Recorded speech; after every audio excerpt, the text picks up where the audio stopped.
প্রকৃতির বুকে এমন একটা সুন্দর জায়গায় আজ তোমাদের ঘোরাতে নিয়ে যাব যে তোমরা বলতে বাধ্য হবেই, এত সুন্দর জায়গা আছে আমাদের এই কলকাতায়। হ্যাঁ আছে, চলো যাবে আমার সাথে, চলে এসো।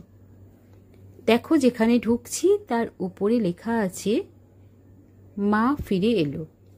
দুর্গাপুজোর পর আমাদের সবার খুব মন খারাপ হয়ে যায় যে মা দুর্গা চলে গেল। সেই মন খারাপের জায়গা থেকে পশ্চিমবঙ্গ সরকার একটা খুব সুন্দর জায়গা তৈরি করেছে, একটা আর্ট গ্যালারি, যেটার মধ্যে মা দুর্গার সব পুরস্কারপ্রাপ্ত মূর্তিগুলো সাজানো আছে। পশ্চিমবঙ্গ সরকারের নির্মাণে তৈরি হয়েছে এই আর্ট গ্যালারি। প্রকৃতির বুকে খুব সুন্দরভাবে সজ্জিত হয়েছে এই জায়গাটি। এটা কিন্তু আমাদের ঢাকুরিয়া লেকের মধ্যে। ঢাকুরিয়ার নাম সবাই শুনেছ নিশ্চয়ই, আর ঢাকুরিয়া লেক খুবই প্রসিদ্ধ। সেই ঢাকুরিয়া লেকের পিছন সাইডে, টালিগঞ্জ সাইডে এই আর্ট গ্যালারিটা আছে। দেখো দূরে দেখতে পাচ্ছ দুর্গা প্রতিমার খুব সুন্দর একটা মূর্তি, যেটা পুরস্কার পেয়েছিল, সেটা কাঁচের ঘরে রাখা হয়েছে।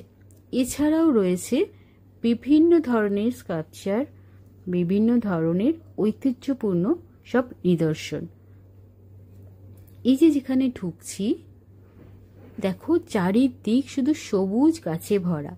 মাকে যেখানে রাখা হয়েছে সেটা একদম পলিউশন ফ্রি এরিয়া, শুধু সবুজ চারিদিকে, আর অনেকটা জায়গা নিয়ে তৈরি আর্ট গ্যালারি। চলো একটু ভিতর দিকে ঢোকা যাক। দেখো উপরের যে এই চালচিত্রটা, এটাও কিন্তু কোনো একটা প্যান্ডেল থেকে খুলে নিয়ে আসা হয়েছে। এছাড়া দেখো দেয়ালের মধ্যে বিভিন্ন স্কাল্পচার করা বাঁকুড়ার ঘোড়া। এই যে ওয়ালটা, এটাও কিন্তু কোনো না কোনো প্যান্ডেল থেকে নিয়ে আসা হয়েছে। সব পুরস্কারপ্রাপ্ত বড় বড় প্যান্ডেল, যেমন বড়িশা, ৭৫ পল্লী, দক্ষিণ দিকের আরও অনেক প্যান্ডেল সব ভিতরে রয়েছে, তোমরা দেখতে পাবে। সেই সব জায়গার পুরস্কারপ্রাপ্ত প্রতিমাগুলো এখানে রাখা হয়েছে।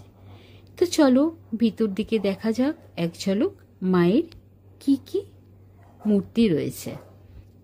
দেখো কি সুন্দর স্কাল্পচারটা।